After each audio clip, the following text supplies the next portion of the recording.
క్రీస్తునందు ప్రియ దేవుని బిడ్డలందరికీ యేసుక్రీస్తు వారి అతి శ్రేష్టమైన నామములో వందనములు తెలియచేసుకుంటున్నాను. నేటి దిన ధ్యానాంశము పక్షవాయువు గల వానిని స్వస్థపరచుట. మార్కు సువార్త 2వ అధ్యాయము 1 నుండి 12 వచనములు. ఆయన కపెర్నహూములోని ఒక ఇంటిలో వాక్యము బోధించుచుండగా కొందరు పక్షవాయువు గల వానిని నలుగురి చేత మోయించుకొని ఆయన యొద్దకు తీసుకొని వచ్చిరి. చాలామంది కూడి ఉన్నందున వారు అతడిని యేసునొద్దకు చేర్చలేక ఆయన ఉన్న చోటికి పైగా ఇంటి కప్పు విప్పి సందు చేసి పక్షవాయువు గల వానిని పరుపుతోనే దింపిరి.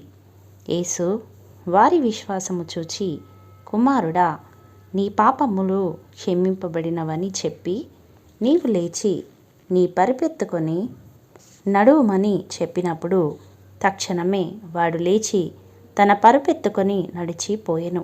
గనుక వారందరూ విభ్రాంతి నొంది మనం ఇలాంటి కార్యాలు ఎన్నడూ చూడలేదని చెప్పుకొనుచు దేవుని మహిమపరచిరి.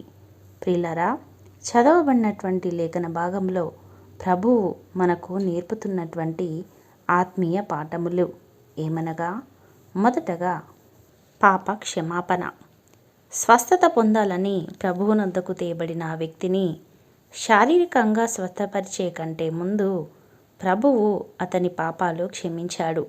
అవును ప్రియులరా, పాప క్షమాపణ శరీర స్వస్థత కంటే ఎంతో ముఖ్యమని గ్రహించాలి. ఈ రోజుల్లో అనేకులు శరీర స్వస్థతలకే ప్రాధాన్యతనిచ్చి పాప క్షమాపణను, రక్షణ అనుభవాన్ని నిర్లక్ష్యము చేస్తున్నారు.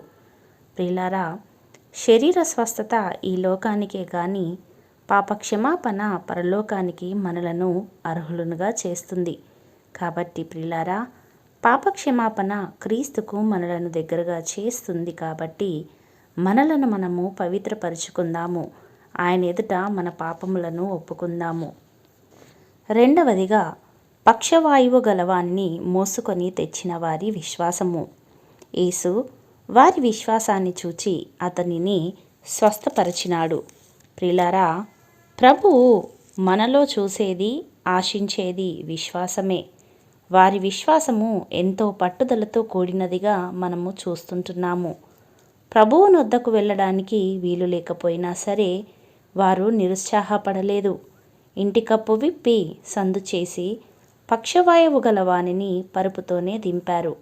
ప్రియులారా, ఇటువంటి స్థిరమైన, దృఢమైన విశ్వాసము మనము కూడా కలిగి ఉండాలి. అప్పుడే దేవుని ద్వారా మేలులను మనము పొందుకోగలము. మూడవదిగా ఇటు కార్యము ద్వారా దేవుడు మహిమపరచబడుట. బాగుపడిన తర్వాత ఆ వ్యక్తి లేచి పరిపెత్తుకొని వారందరి ఎదుట నడిచి వెళ్ళగా అందరూ విభ్రాంతి నుండి దేవుని మహిమపరిచారు. అతడు అందరి ఎదుట పరుపెత్తుకొని ధైర్యంగా నడిచి వెళ్ళాడు. దేవుడు మహిమపరచబడ్డాడు. ప్రియులారా, మనము కూడా దేవుని కొరకు బహిరంగ సాక్షులుగా ప్రభువు మన జీవితంలో చేసిన కార్యములను లోకానికి కనబరుస్తూ ప్రభువు కొరకు సాక్షులుగా జీవించాలి. మన ద్వారా మన దేవుడు మహిమపరచబడాలి. చాలామంది ప్రభువును ఈ లోకంలో ఒప్పుకోవడానికి సిగ్గుపడుతూ రహస్య క్రైస్తవులుగా జీవిస్తున్నారు.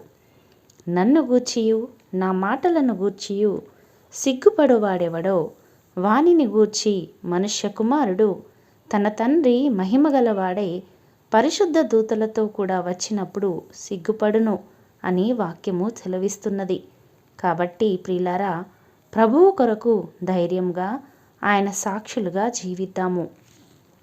పక్షవాయువు గలవాడు స్వస్థత నుండి ఆశీర్వాదముగా తన ఇంటికి నడిపింపబడ్డాడు.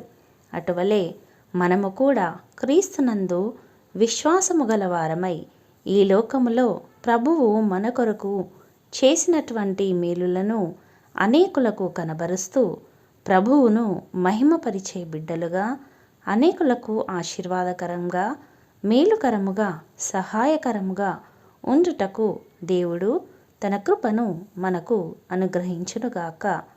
ఆమెన్. ప్రార్థించుకుందాము. పరిశుద్ధుడా, మహోన్నతుడా, మీ పరిశుద్ధమైన నామమునకు వందనములు తండ్రి.